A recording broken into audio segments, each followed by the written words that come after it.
ബൈബിളിൽ ഒരു ഭാഗമുണ്ട്, ദ്രവ്യാഗ്രഹം സകലവിധ ദോഷങ്ങൾക്കും കാരണമാകും എന്നുള്ളത്. പല പ്രശ്നങ്ങൾക്കും നിമിത്തമാകുന്നത് ദ്രവ്യത്തോട് അല്ലെങ്കിൽ സമ്പത്തിനോട്, പണത്തിനോടുള്ള ആർത്തിയാണ്. നാം കഷ്ടപ്പെട്ട് അധ്വാനിച്ചുണ്ടാക്കുന്ന പണത്തെക്കുറിച്ചല്ല ഇവിടെ പറയുന്നത്. മറിച്ച് അപരന്റെ കയ്യിലിരിക്കുന്ന പണം എങ്ങനെയും എൻ്റെ പോക്കറ്റിൽ എത്തണമെന്നുള്ള അതിയായ ആഗ്രഹം, ആർത്തി, അത്യാഗ്രഹം. ഇങ്ങനെയുള്ളവരെയാണ് പലപ്പോഴും നമ്മൾ പല ചുറ്റുപാടും കാണുന്നത്. കൈക്കൂലി വാങ്ങിക്കാനായാലും അവർ ചിലരൊക്കെ ചെന്ന് പെടാറുണ്ട്, വിജിലൻസിന്റെ കയ്യിലൊക്കെ ചെന്ന് പെടാറുണ്ട്. പക്ഷേ അതൊരു കൈക്കൂലിയും മറ്റു കാര്യങ്ങളൊക്കെ സമൂഹത്തിൽ നിർബാധം തുറന്നുകൊണ്ടിരിക്കുക. നമ്മൾ കൈക്കൂലി വാങ്ങിക്കുന്നതും തെറ്റാണ്, കൈക്കൂലി കൊടുക്കുന്നതും തെറ്റാണ്. അതുപോലെ മറ്റുള്ളവരോടുള്ളൊരു കരുതലില്ലാത്തതും, മറ്റുള്ളവരുടെ സ്നേഹമോ ദയാവായ്പോ കാരുണ്യമോ ഒന്നുമില്ലാത്തതൊക്കെയാണ് ഇതിന്റെ പിന്നിലുള്ള, അല്ലെങ്കിൽ അവന്റെ ഉണ്ടാകുന്ന നഷ്ടം ഇവൻ ലാഭമായി കാണുന്നത് കൊണ്ടാണ് ഇങ്ങനെയൊക്കെയുള്ള പ്രശ്നങ്ങൾക്കൊക്കെ കാരണമായി തീരുന്നത്. ഒരു കഥ ഇങ്ങനെയാണ്. കുറച്ച് കുട്ടികള് റോഡിൽ കളിച്ചുകൊണ്ടിരിക്കുകയാണ്. പെട്ടെന്ന് അതിലെ വാഹനങ്ങളൊക്കെ പോകുന്ന വഴിയാണ്, പല ആളുകൾ യാത്ര ചെയ്യുന്ന വഴിയാണ്.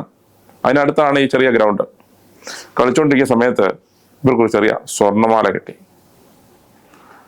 രണ്ട് കാര്യം അവർക്ക് ചെയ്യാം. ഒന്നിനും ഇവർക്ക് സ്വന്തമാക്കി എടുക്കാം, അല്ലെന്നുണ്ടെങ്കിൽ അതിന്റെ യഥാർത്ഥ ഉടമസ്ഥനെ കണ്ടെത്തി അത് തിരിച്ചു കൊടുക്കാം. കൂട്ടുകാർക്കിടയിൽ പല അഭിപ്രായങ്ങളായി.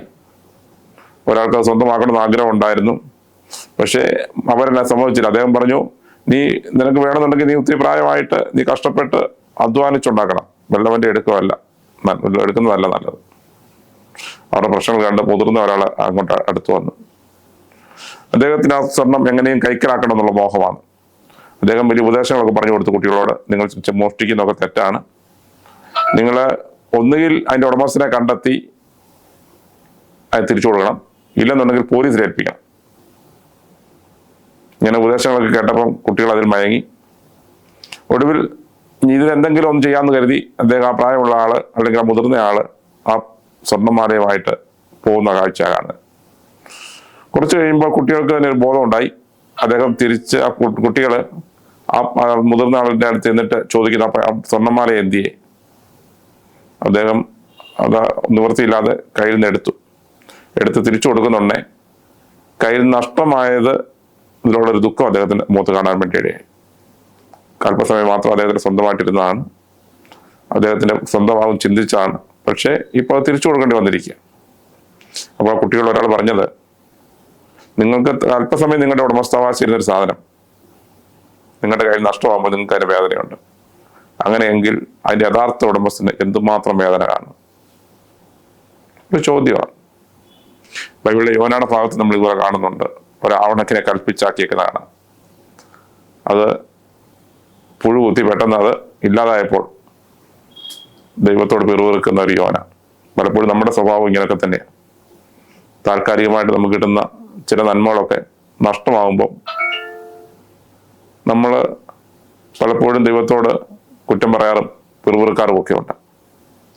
നോക്കിക്കേ, ഇവിടെ സ്വന്തമല്ലാത്തത് സ്വന്തമാക്കാൻ ശ്രമിക്കുന്നവർക്കുള്ള ഒരു വേദനയാണ് നമ്മളവിടെ കാണുന്നത്, ആ കഥയ്ക്കകത്ത് കാണുന്നത്.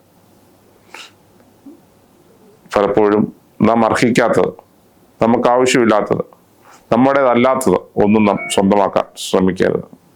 ഒരുപക്ഷെ അതൊരു പെൻസിലാകാം, ഒരുപക്ഷെ അതൊരു പേപ്പറാകാം, എന്തുമാവാം.